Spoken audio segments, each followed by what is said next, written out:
Hola otra vez a todos y a todas. El día de hoy vamos a ver la clase, el tema de colestesis intrahepática del embarazo.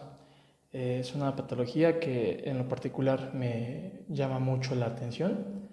Eh, Igual tiene algo que ver con que desde mi primer año de residencia tuve la oportunidad de encontrarme con pacientes con esta patología y sobre todo tuve esa gran suerte, por llamarla de alguna forma, de darme cuenta cómo es que una enfermedad que poca gente tiene en mente lleva a condiciones bastante adversas en cuanto al feto. Es uno de los puntos importantes de esta clase y pues vamos a empezar. A manera de introducción, pues debemos de saber que la colestesis intrahepática del embarazo presenta algunas sinonimias, es decir, podemos encontrarla como colestesis obstétrica, como colestesis gestacional o una combinación de estos términos, ¿no? Una colestesis intrahepática gestacional. Es la hepatopatía más común del embarazo. De hecho, se considera que es un desorden hepático único o exclusivo del evento gestacional. Aunque es una enfermedad que tiene una leve repercusión en la morbilidad y mortalidad materna, no ocurre lo mismo relacionado con el feto o con el neonato, en quien tiene una repercusión, si bien de grado variable, pudiendo llegar hasta la muerte intrauterina. Existen varias definiciones de acuerdo a la literatura consultada y pues vamos a comentar de forma rápida las más trascendentes, al menos desde mi punto de vista, ¿no? El Colegio Americano, mediante un artículo de revisión de la doctora Katerina Williamson en el 2014, la define como una enfermedad hepática específica del embarazo, que es la más común durante este periodo. Se presenta con prurito y con alteración de las enzimas hepáticas o elevación de los ácidos biliares en sangre. Por otro lado, la Federación Argentina de Sociedades de Ginecología y Obstetricia en el 2016 la define como una hepatopatía, la cual es la más frecuente durante el embarazo, producida por un trastorno en la homeostasis de los ácidos biliares en el hepatocito materno, determinando su acumulación y elevación en sangre materna. Me parece una definición bastante compleja porque incluye lo que es la fisiopatología y la repercusión tanto clínica como de estudios de laboratorio que podemos encontrar, haciendo énfasis que quien tiene el problema aquí es la madre. Sin embargo, pues bueno, luego podemos comentar algo más del feto. El Clínic de Barcelona en el 2020 la define como una forma reversible de colestasis que aparece en el tercer trimestre y se resuelve espontáneamente tras la resolución del embarazo. Cursa con un prurito sin exantema y un aumento progresivo de los ácidos biliares. Nos damos cuenta que en esta definición bastante completa hablan del momento en el que más frecuentemente se presenta la enfermedad, las características clínicas, haciendo énfasis en un prurito sin lesiones dermatológicas y el consecuente aumento de ácidos biliares.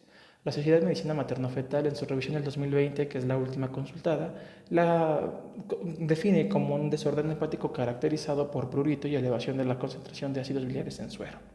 En cuanto a la epidemiología, como ya dijimos, es una patología que, si bien va a estar presente de forma global o tiene una distribución global, su incidencia va a ser bastante variable de acuerdo a la población estudiada. Y hacemos énfasis en esto.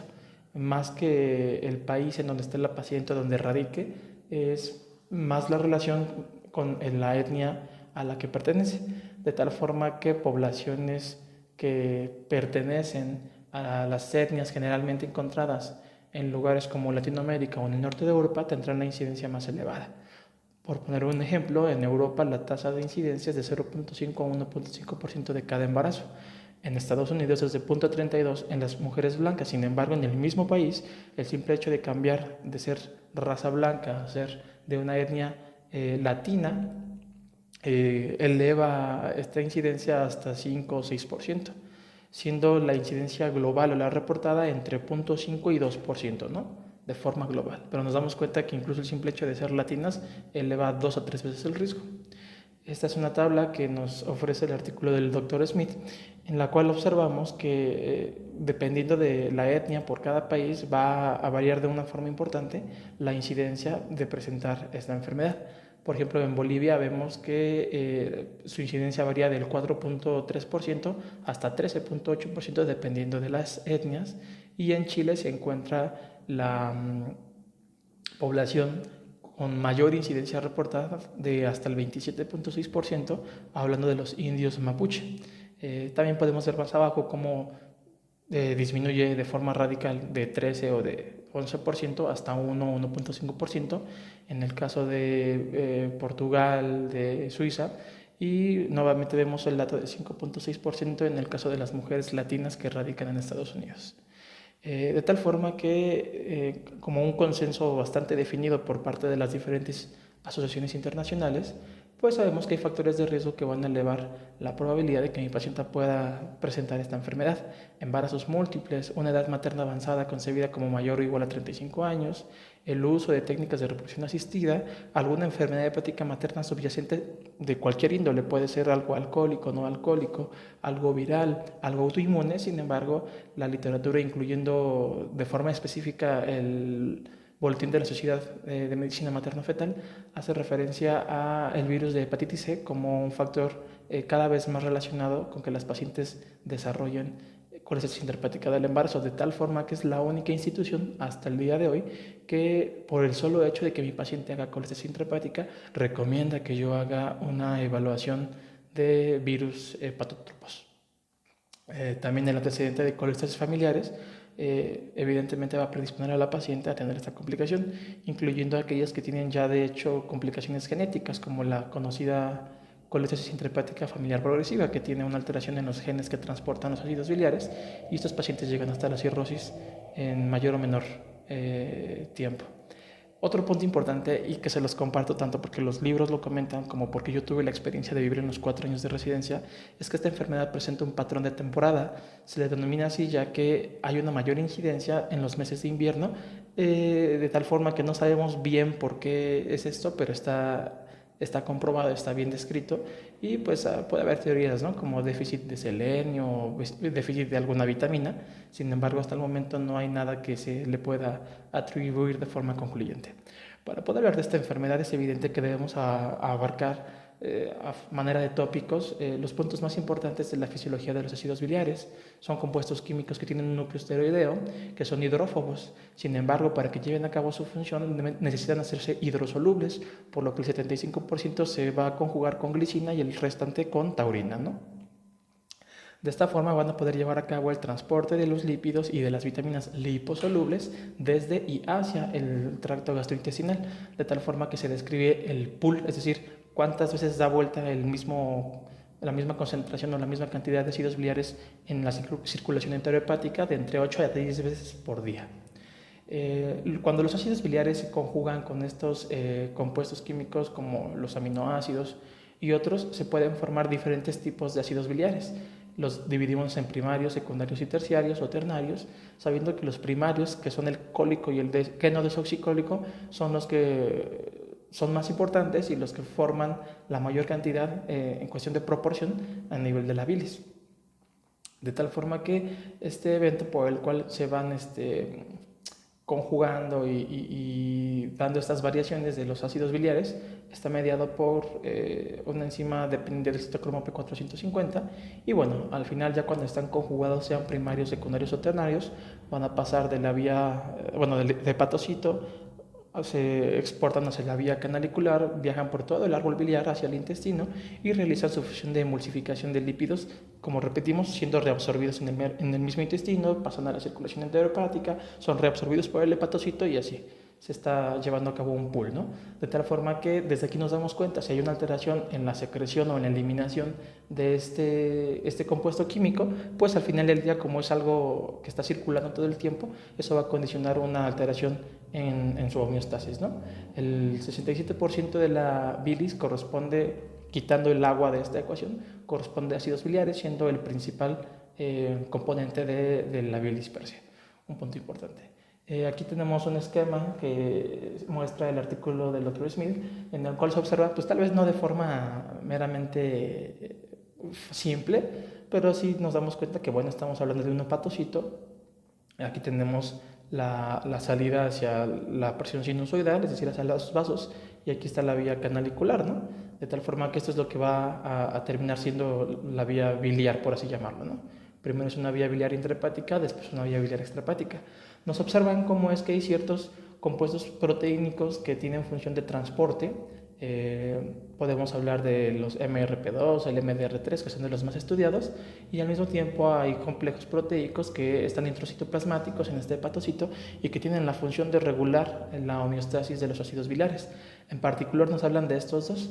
El receptor farnesoide tipo X es un compuesto que tiene la facilidad de regular tanto al alza como a la baja la síntesis y la captación de ácidos biliares de la sangre hacia el hepatocito, o la misma síntesis a partir del colesterol de ácidos biliares dentro del hepatocito para que posteriormente sea secretado a la porción canalicular.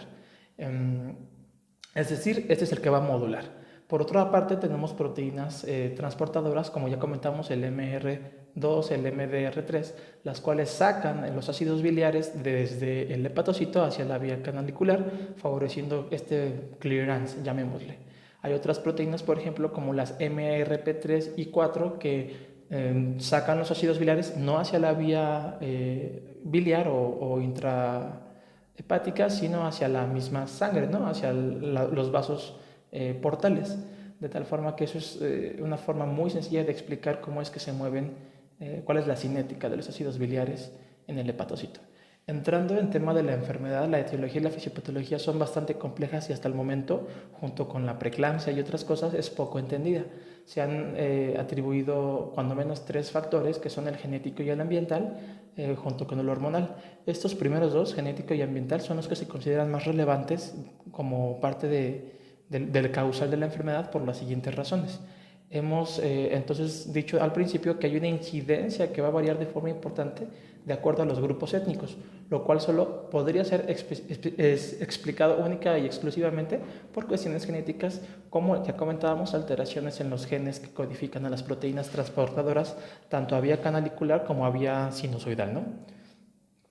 Por otro lado, como ya comentamos, ese mismo fenómeno genético podrá explicar la tendencia que tienen ciertos integrantes de un grupo familiar a tener mayor o menor probabilidad de padecer esta enfermedad. Al mismo tiempo, vamos a ver más adelante que es una enfermedad que tiene una recurrencia importante. Sin embargo, la recurrencia es peor cuando los familiares de este grupo tienen ese antecedente de haber padecido la enfermedad. Es decir, todo sigue siendo básicamente genético, ¿no?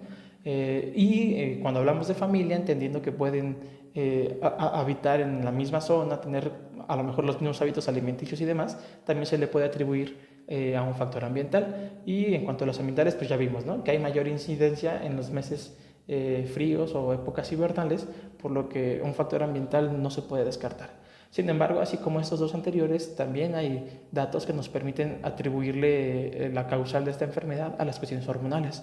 Sabemos que durante el embarazo hay una tormenta de hormonas que es, diría mi gran maestro, el doctor Castillo, que de no ser por el embarazo sería una enfermedad.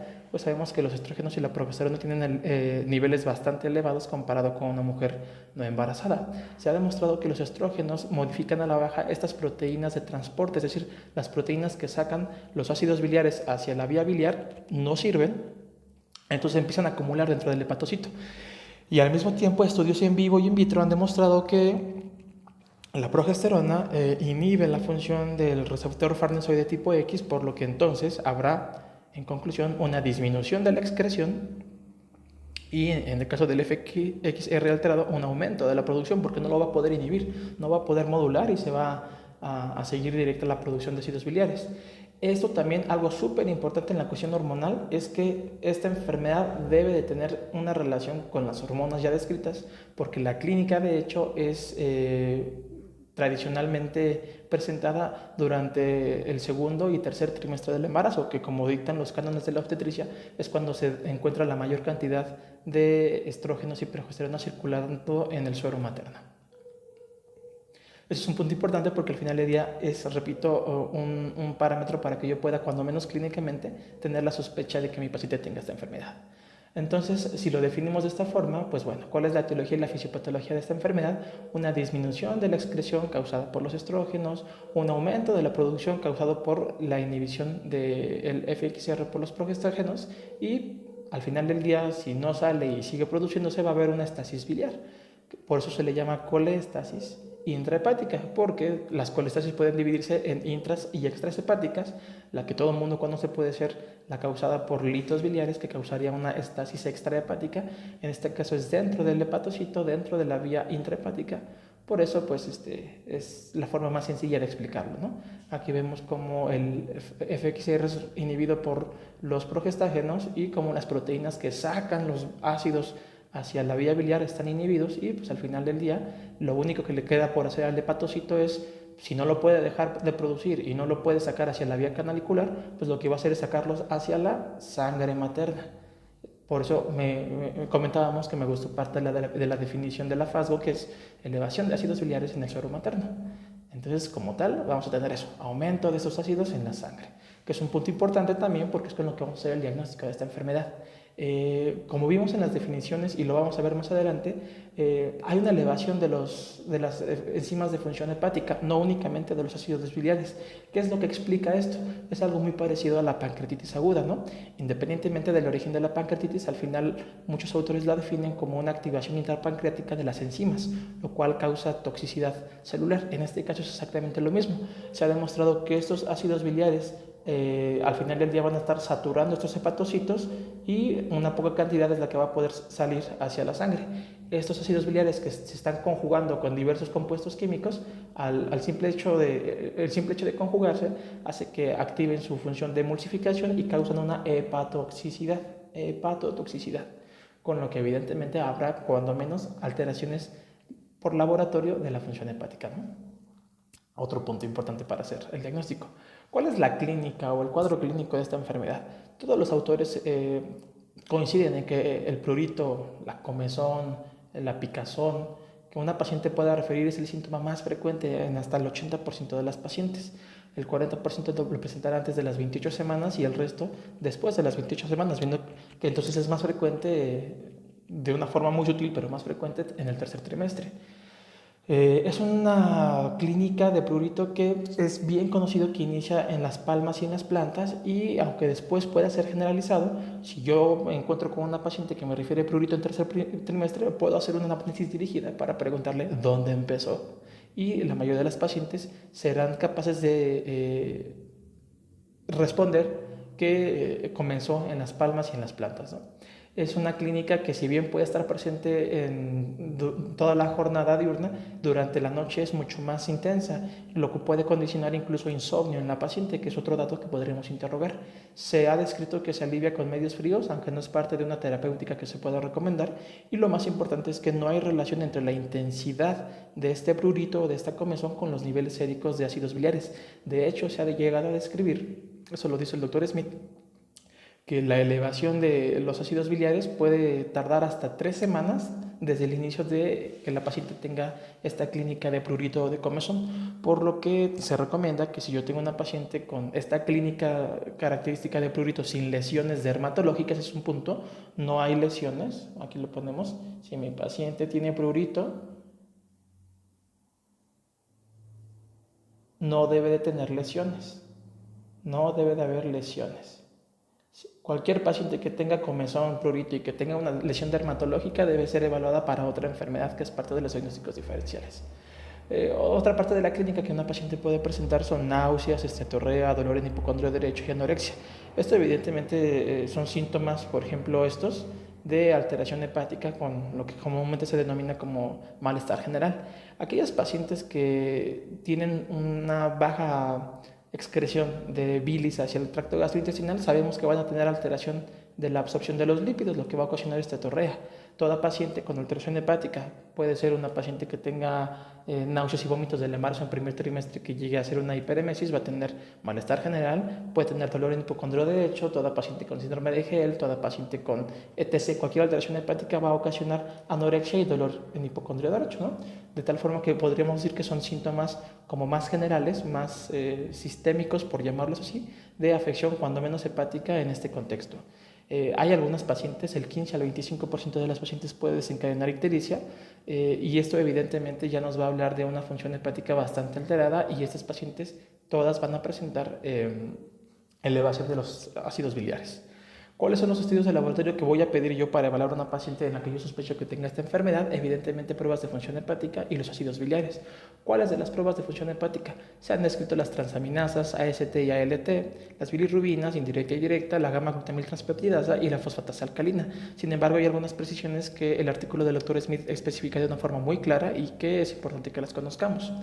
En cuanto a las transaminasas, son de hecho la alteración de laboratorio más frecuente en pacientes con este diagnóstico, ya que entre el 60 y el 85% de las pacientes presentan elevación de AST o ALT indistinto. Aquí no hay un patrón que te diga que es más la alanina o la aspartato, son ambas, pero lo importante es que según los artículos que cita el Dr. Smith, nunca se observó o básicamente en pocas ocasiones se observó una elevación de estos niveles por encima del doble de lo normal, de tal forma que ahí mismo se hace la aclaración que si mi paciente tiene transaminasas de 500, de 1000, cuando menos tendría yo que hacer todo un protocolo completo para descartar cualquier alteración durante el embarazo o que sea ajena al embarazo que esté ocasionando falla hepática. Las bilirrubinas se elevan en un 14%, generalmente a expensas de la directa conjugada. La gamma-glutamiltranseptidasa se eleva en un 11% de las pacientes y generalmente el punto de corte de elevación es de 40 unidades. Mientras que la fosfatasa alcalina se puede elevar hasta en el 60% de las pacientes, es importante que esta enzima no tiene un valor de criterio diagnóstico debido a que hay una isoenzima placentaria que explicaría su elevación en la medición con estudios de laboratorio. Nos vamos a los ácidos biliares séricos, ya vimos que es parte de la fisiopatología y que cuando menos por definición tendrían que estar elevados. Un punto importante de esto es que depende de si utilizamos cromatografía o su inmunoensayo, se van a medir todos o nada más ciertos ácidos biliares, como por ejemplo los primarios cólico y quenodesoxicólico, de tal forma que en la mayoría de los casos representan la suma de todos los ácidos biliares en todas sus formas existentes y utilizando ese tipo de mediciones, los niveles séricos por arriba de 10 micromoles litro se han considerado cuando menos sugestivos de alteración o de diagnóstico para esta enfermedad. Algo muy importante es que hay un punto de corte que va a variar de acuerdo a la bibliografía. Por ejemplo, el Dr. Smith comenta que se hicieron estudios comparando la medición en ayuno y en postprandial, algo así como si fuera la glucemia, y evidentemente en ayuno van a estar más bajos que con los postprandiales, dando parámetros de entre 9 micromoles hasta 14 micromoles, algunos hasta 20 micromoles en postprandial. Sin embargo, tanto la Sociedad de Medicina Materno-Fetal como la gran mayoría de artículos literalmente ponen se sugiere tomar el nivel de 10 micromoles como criterio diagnóstico de decir que están elevados. ¿Cuáles son como tal entonces los criterios que yo debo de reunir para decir que mi paciente tiene una enfermedad llamada colosis intrahepática del embarazo? Generalmente se pone hasta el principio, y creo que es prudente mencionarlo, se considera una enfermedad cuyo diagnóstico es de exclusión, pero ¿qué significa exclusión, no? En donde yo hice la residencia casi querían que yo tuviera anticuerpos autoinmunes negativos, que yo tuviera todo un perfil de preeclampsia de una paciente normotensa negativo, que yo tuviera, por ejemplo, no sé, paneles virales de A, B, C, D, F hasta la Z, para decir que mi paciente no tiene alguna alteración de todas esas que pueden ocasionar la enfermedad y que yo tenga entonces la certeza de decir si es colestasis. Pues no, yo opino que, pues para empezar, si alguien gusta dejarlo en los comentarios, ¿cuántas veces han visto un hospital de segundo nivel que tenga todas las pruebas que les acabo de decir, ¿no? ANCA, ANA, hepatitis B y C, que puedan hacer un diagnóstico en una semana? O sea, no es algo cuando menos factible en la mayoría de centros clínicos. Por otro lado, cuando uno habla de exclusión no significa que debas de tener pruebas negativas para todo para decir que entonces lo único que te queda es la enfermedad que estás buscando.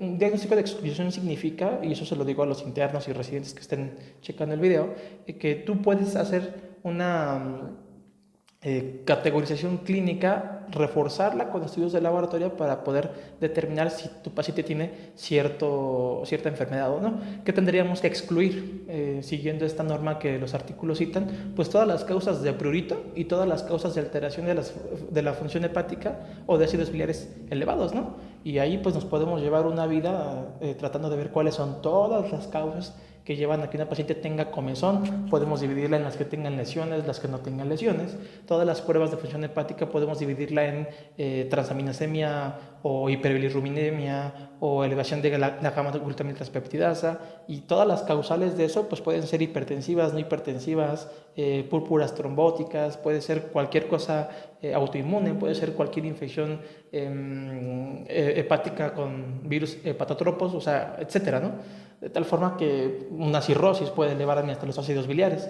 Entonces, entrando en ese punto, repito, pues si bien va a ser de exclusión, porque clínicamente se puede ir excluyendo la sintomatología. Yo no voy a pensar que mi paciente tiene colestasis y llega hipertensa y llega vomitando con transaminases elevadas. ¿Me explico?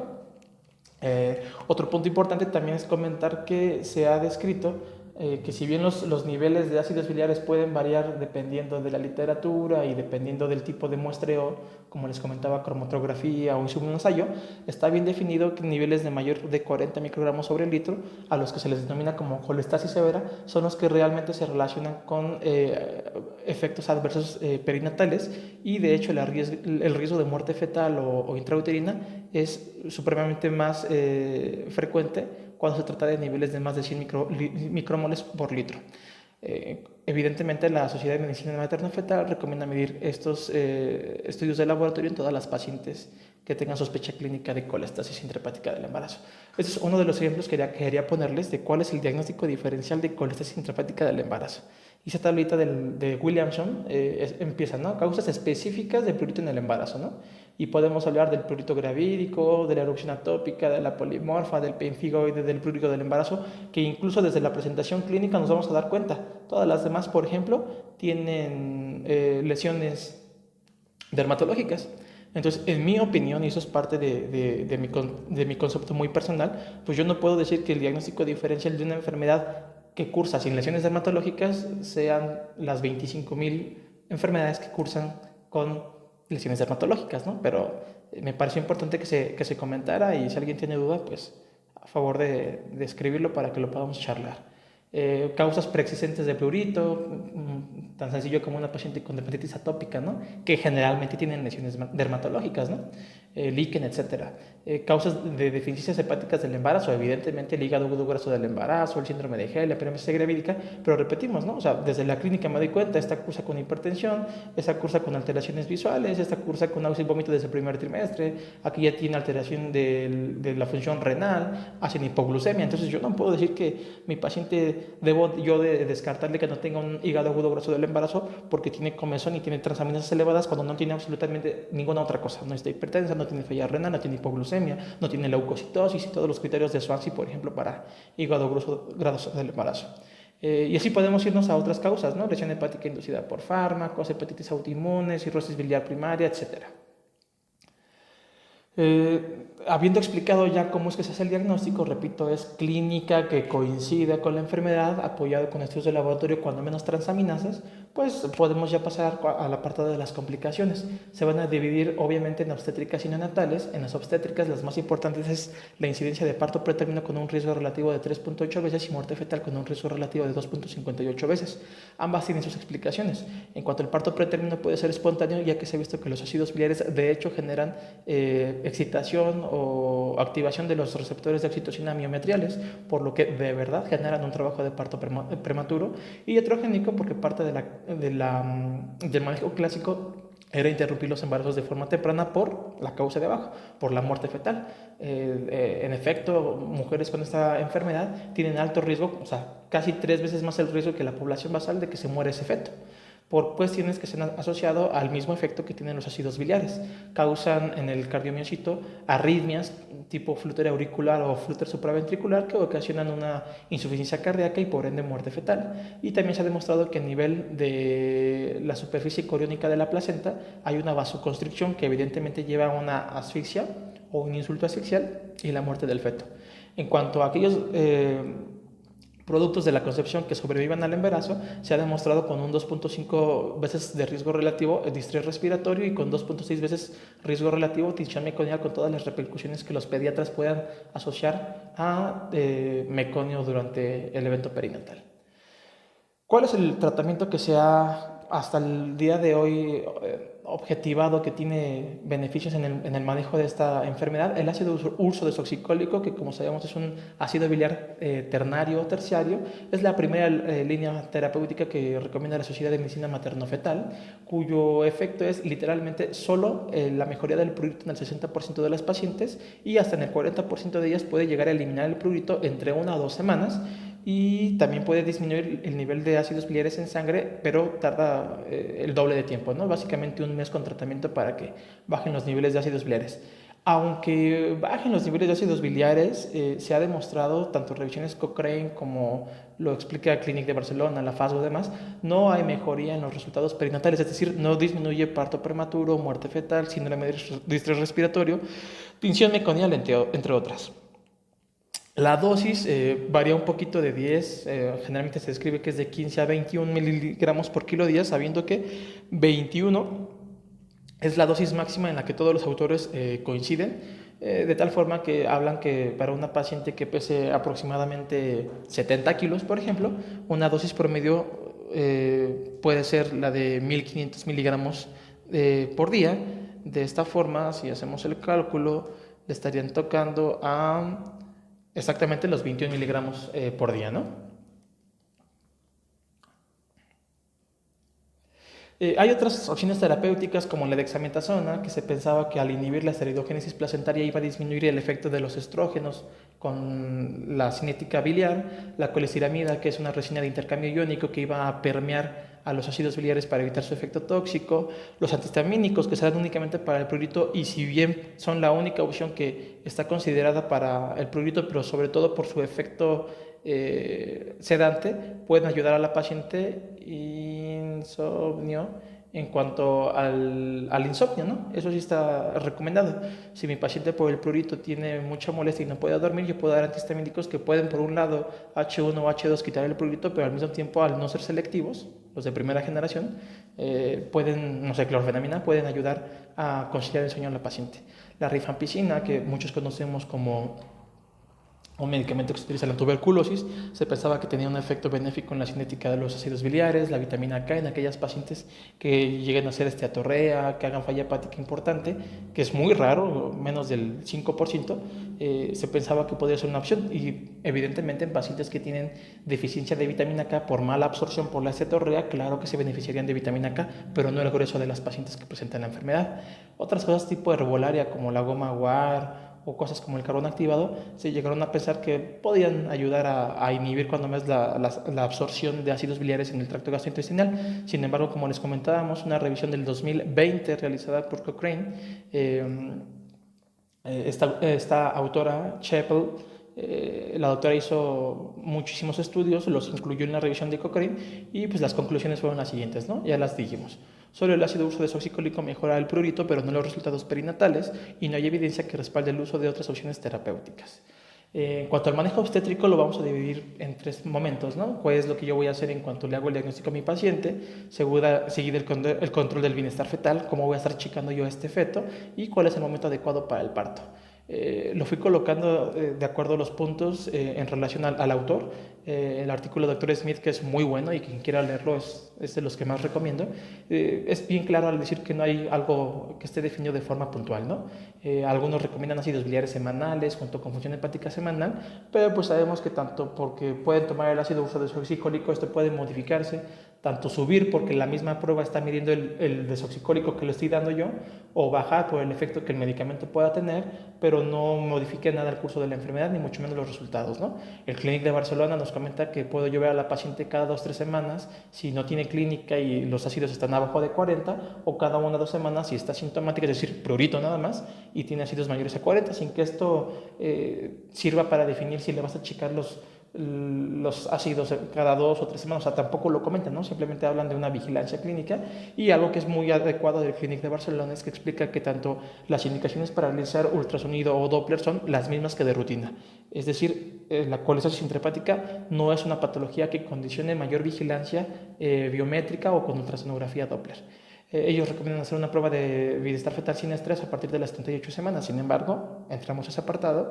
El doctor Smith cita cuando menos 3 estudios de buena muestra, con buena metodología, en la cual se ha demostrado que aunque yo haga prueba de bienestar fetal tipo sin estrés, un perfil biofísico, una vigilancia Doppler, no hay una relación entre que lo haga y que le vaya mejor al feto, ¿no? Incluso describe el doctor Smith que hay múltiples casos de una muerte intrauterina a la que habían vigilado a ese feto 1 o 2 días antes con una prueba de bienestar fetal y aún así tuvo el óbito, ¿no? ¿Qué quiere decir? Repetimos, no hay relación de los estudios. Sin embargo, la recomendación de la Sociedad de Medicina Materno-Fetal del 2020 es que por tranquilidad, tanto para la madre como para el médico que atiende a la señora, a partir del momento en que si yo detecto algo malo y puedo sacar al bebé, a partir de ese momento voy a hacer el estudio o al momento que yo haga el diagnóstico. Esto tiene que ser interpretado con cautela, quiere decir que hacerle la prueba le dará cuando menos tranquilidad a la madre de que ella, siendo bien aconsejada de las complicaciones de esta enfermedad, incluyendo la muerte de su feto, pues se ha demostrado que cuando menos es una percepción de mayor calidad en la atención médica por parte de la paciente y de la familia cuando se le realizan estudios, aunque nosotros sepamos que difícilmente vamos a poder encontrar una taquiarritmia porque es algo súbito. Ese es el punto importante. A diferencia de cualquier alteración de la placentación o una restricción del crecimiento, esto es un sufrimiento agudo que lleva al éxitus del feto, ¿no? Algo que no se va a poder detectar en la mayoría de estudios. Otro punto importante y a lo que vamos es, si nos estamos dando cuenta que no hay tratamiento que mejore la morbimortalidad fetal, que no hay tratamiento que modifique la evolución natural de la enfermedad, que no hay estudios que me puedan permitir predecir cuál se va a morir hoy, mañana o en 7 días, el único apartado terapéutico que verdaderamente va a impactar directamente en la morbimortalidad es el momento en el cual el médico decida realizar la interrupción del embarazo. De tal forma que el doctor Smith, citando múltiples artículos, demuestra que un punto de corte que es válido establecer como a partir del cual se eleva el riesgo de que se muera ese feto dentro de la madre es el de 36 semanas. Se ha visto que sí, evidentemente hay como comentábamos, una incidencia elevada, ¿no? Comparado con los basales, pero a partir de las 36 semanas de gestación se eleva de forma importante y es donde ellos colocan su punto de corte o de inflexión para tomar la decisión de interrumpir los embarazos. En ese sentido, el doctor Smith recomienda la interrupción del embarazo entre las 36 y 37 semanas sin perder tiempo, según él, en checar ácidos biliares o transaminasas. Simplemente yo sé que a partir de esto se mueren y ya debí de haberla preparado con corticosteroides antenatales para poder interrumpirla cuando menos a las 36 semanas. Por su parte, el Clínic de Barcelona, apelando mucho a las complicaciones de la prematurez neonatal, sugiere que cuando menos se haga la interrupción a partir de las 37 semanas. Sin especificar de una forma clara, dependiendo de los ácidos biliares o de las transaminasas que hacer, simplemente comentan preferiblemente después de las 37 semanas. Mientras que la Sociedad de Medicina Materno-Fetal tiene un manejo que me parece, si bien más adecuado, poco práctico en la mayoría de centros médicos, al menos de la zona metropolitana donde yo he podido rotar. Dicen que con los biliares por arriba de 100, pues en consonancia con lo descrito por el doctor Smith y los estudios que él cita, pues se recomendaría la interrupción a las 36 semanas, en ese momento a las 36 semanas, previo corticoide antenatal. Sin embargo, si los biliares son menores a 100, que como comentábamos es la mayor relación con muerte fetal, ellos plantean poder realizar la interrupción entre las 36 y las 39 semanas de gestación, pero no, evidentemente no te habla de qué tipo de estudios vas a hacer para bienestar fetal o cada cuánto lo vas a revisar, simplemente te dicen el hecho de tener los biliares menores a 100 te da más tranquilidad. Pero repito, ¿quién tiene a la mano unos ácidos biliares que solo hacen en menos de 10 días, si es que los tienen, para poderle decir a la señora de 34 semanas la opero en 2 o en 6 semanas, ¿no? Ese es el punto, de tal forma que me parece, a mí en lo particular, bastante adecuada el punto que plasma tanto el doctor Smith entre 36 y 37 semanas, como materno-fetal, de tomarlas como de alto riesgo con mayores de 100 a las 36 semanas. Sin embargo, como digo, la misma Sociedad de Medicina Materno-Fetal dice que si yo no tengo ácidos biliares, es decir, si avalan el diagnóstico de esta enfermedad solo con la clínica y con transaminasemia o alteraciones hepáticas, excluyendo clínicamente todo lo demás, pero si yo no tengo ácidos biliares, adoptan la misma postura del Clínic, cuando menos a las 37 semanas por el riesgo de prematurez. De tal forma que esto es algo que los mismos artículos definen, tiene mucho que ver el criterio del médico y la toma en conjunto con la familiar, el paciente y el médico, pero en lo particular yo preferiría hacerlo cuando menos a las 36 semanas, que es cuando todos los artículos han demostrado que aumenta el riesgo de mortalidad, más si la capacidad de poder vigilar a la paciente de forma adecuada cuando menos con una visita semanal a partir de esas semanas, es poco factible, pues mejor sacarlo de 36 semanas que sacarlo de 38 sin cardíaca, ¿no? Que es algo que literalmente me pasó en el R1. Hablando del pronóstico, pues es una enfermedad que tiene una resolución completa, es espontánea, después del embarazo, entre 1 a 4 semanas, tanto clínica como de los estudios de laboratorio. Ya no debe de persistir alteración hepática como transaminasemias, ni mucho menos biliares elevados si es que se cuenta con el recurso. Sin embargo, es una enfermedad que es súper importante, incluso fíjense lo que les digo, hacer el diagnóstico, aunque ya no sea el momento adecuado, es importante hacer el diagnóstico porque la recurrencia es muy alta. Si mi paciente tuvo un óbito de 35 semanas, por ejemplo, les voy a platicar mi caso. En los años de residencia me tocó escuchar que tuvimos una muerte fetal en la guardia en la noche. Llego yo a tococirugía y me encuentro a uno de mis adscritos que estaba platicando con el familiar de la paciente, evidentemente para darle la información de que el feto había fallecido y recomendando, pues, bueno, diciéndole lo que él podía decir. Sin embargo, pues yo me percaté de que en la sala de parto donde se había atendido la autopsia de este feto, eh, había, pues la cama y las sábanas estaban llenas de meconio, etc. Me dirigí con el adscrito, con el señor, escuché lo que estaban comentando y se me ocurrió preguntarle, nada más porque traía yo fresco el tema en la cabeza, si la señora había tenido comezón o algo por el estilo. Y de hecho me comentó que sí, que llevaba 3 o 4 semanas que tenía mucha comezón en las piernas y en las manos y que en las últimas semanas ya la sentía en todo el cuerpo y que era típica en la noche y que la habían visto en el centro de salud, que le dijeron que eso era normal, bla, bla, bla. A la señora le hicimos transaminasemia y tenía como 140 o 180 de transaminasas. Es decir, pues tal vez ya no pudimos hacer nada en ese momento, pero el solo hecho de hacer ese diagnóstico de forma retrospectiva, pues me permite decirle al señor que aunque sea desafortunado el resultado que tuvieron, si la señora se vuelve a embarazar, tiene casi una moneda al aire de volver a tener la enfermedad y de tener los mismos efectos adversos.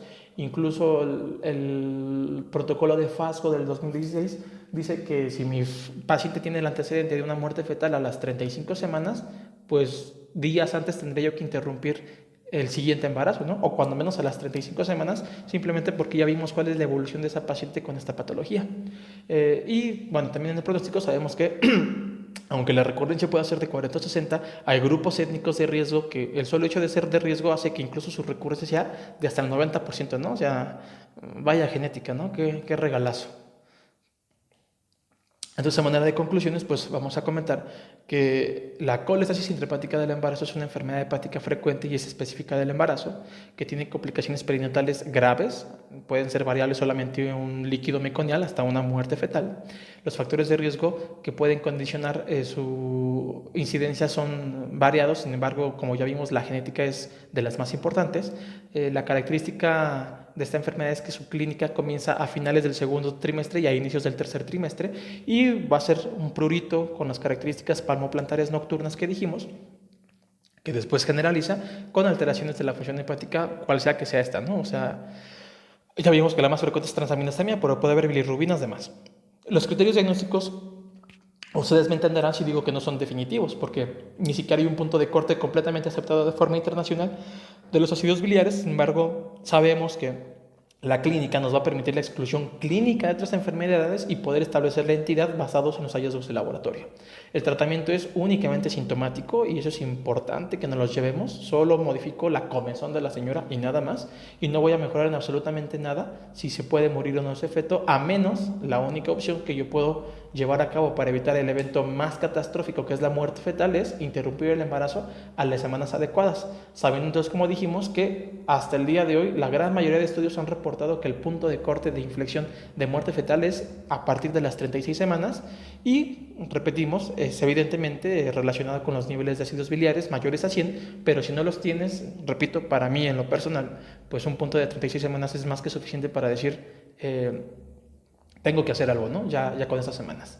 Sabemos, como vimos en el apartado de pronóstico, que es una patología autolimitada y como dije al principio, si mi paciente persiste con síntomas de prurito o si persiste con transaminasemia o hiperbilirrubinemia o cosas por el estilo, debe de ser enviada con un especialista en gastroenterología para que sea evaluada por las posibles enfermedades subyacentes hepáticas que ella pueda tener y que evidentemente no lo sabía hasta después de haber padecido esta enfermedad.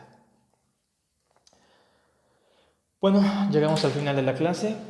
Repito, este es un tema que en lo particular me apasiona mucho. Repito, tuve algunos casos, unos con un desenlace bastante bueno, otros, como ya les dije, un desenlace pues no tan agradable, pero esto sí, aunque suene a cliché, debe de ser experiencias que nos permitan aprender y seguir aprendiendo y no dejar que las cosas se vayan a saco roto. A lo mejor son temas que le interesan más a un residente, pero si nos está escuchando un interno, un pasante, me gustaría saber si fue algo bastante claro. Se lo pueden encontrar en el ENAR, de hecho. Y repito, sería agradable que dejaran sus comentarios para ver qué tal se está llevando la dinámica y si hay algo que mejorar o si tienen sus dudas, ¿no? Cualquier cosa ahí los estamos leyendo y pues le seguimos. Muchas gracias.